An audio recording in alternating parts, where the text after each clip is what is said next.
ৰাজ্যিক বিজেপিৰ সভাপতি দিলীপ শইকীয়াই ভাৰতীয় জনতা পাৰ্টিৰ আদৰ্শ ভাৰতীয় জনতা পাৰ্টিৰ বৰ্তমান সময়ৰ যি শেহতীয়া কাৰ্যপন্থা সেই সন্দৰ্ভত মন্তব্য কৰাৰ সমান্তৰালভাৱে বিজেপিৰ সদস্য কেনেদৰে বিজেপিৰ প্ৰতি দায়বদ্ধ আৰু বিজেপিয়ে বৰ্তমান সময়ত ৰাজ্যৰ জনতাৰ হৃদয় যে জয় কৰিবলৈ সক্ষম হৈছে সেই সন্দৰ্ভত পঞ্চায়ত নিৰ্বাচনৰ প্ৰচাৰ চলোৱাৰ সময়ত উল্লেখ কৰে।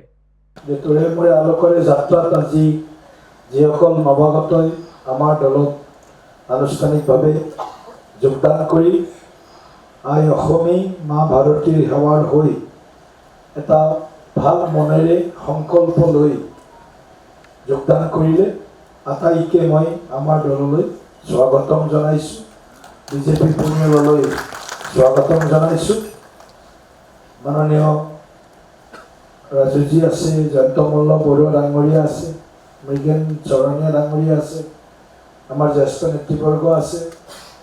সকলোৱে আজিৰ এই দিনটোৰ সাক্ষী হ'ল। গতিকে মই এটাই অনুৰোধ থাকিব, জীৱনৰ শেষ মুহূৰ্ত শেষ নিশ্বাস থকালৈকে যাতে ভাৰতীয় জনতা পাৰ্টি বা ৰাষ্ট্ৰীয়তাবাদী বিচাৰৰ পৰা আমি আঁতৰি নাযাওঁ।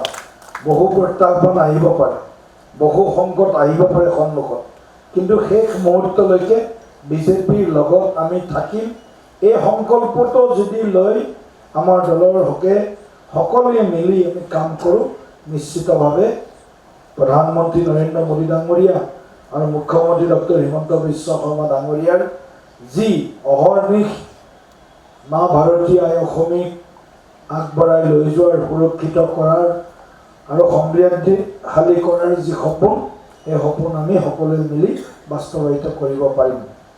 সকলোকে মই আকৌ এবাৰ স্বাগতম জনাইছোঁ। বিশেষকৈ প্ৰাঞ্জল মোৰ লগত কথা পাতিয়ে আছিল, জয়ন্তদাৰ লগত কথা পাতিছে। গতিকে সময় আৰু সুযোগ মই কৈছিলোঁ যে পঞ্চায়ত নিৰ্বাচনৰ পিছতে কৰিম। মাছুম বেগম আমাৰ এগৰাকী উদীয়মান যুৱ নেত্ৰী, মাছুমকো কৈছোঁ যে ভালকৈ কাম কৰি থাকক। ভালকৈ কাম কৰি থাকিলে বিজেপিত চোৱা মানুহ আছে, যোনে ভালকৈ কাম কৰে তেওঁৰ কাৰণে চিন্তা কৰা, তেওঁৰ হৈ আগন্তুক দিনত দলটোৰ হৈ হওক বা চৰকাৰ ৰাইজৰ হৈ সেৱা কৰাৰ সুযোগ দিয়া মানুহ আছে। গতিকে ভালকৈ কাম কৰি থাকিব। তাৰ লগত আমাৰ কল্পনা বাইদেউ আছে, আহিছে। গতিকে আমাৰ ব্ৰহ্ম ডাঙৰীয়া আহিছে। সকলোকে মই স্বাগতম জনাইছোঁ। বিশেষ ক'বলগীয়া একো নাই। পঞ্চায়ত নিৰ্বাচন কাইলৈ আছে।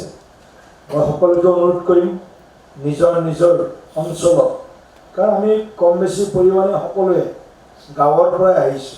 90% ইয়াত বহি থকা গাঁৱৰ লগত এটা সকলোৰে সম্পৰ্ক সম্বন্ধ আছে। যাতে কাইলৈ 100% ভোটদান হয়। ৰাতিপুৱাই অলপ সোনকালে গৈ নিজৰ নিজৰ অঞ্চলত গৈ আমাৰ নিজৰ ভোটটো দিম।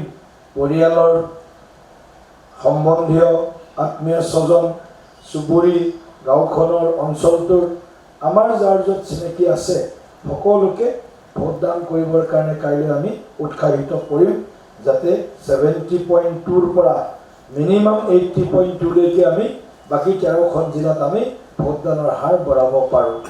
এইটো কাৰণে কাইলৈ দিনটো আমি সকলোৰে সহযোগিতা বিচাৰিছোঁ। আৰু কাইলৈ এটা অত্যন্ত গুৰুত্বপূৰ্ণ আমাৰ জীৱনত, বহুতে হয়তো আমাৰ ক'ৰবাত 70ৰ পিছত জন্ম হৈছে, 71ৰ পিছত জন্ম হৈছে। 2-4 গৰাকীয়ে আছে 71ৰ আগত জন্ম হোৱা।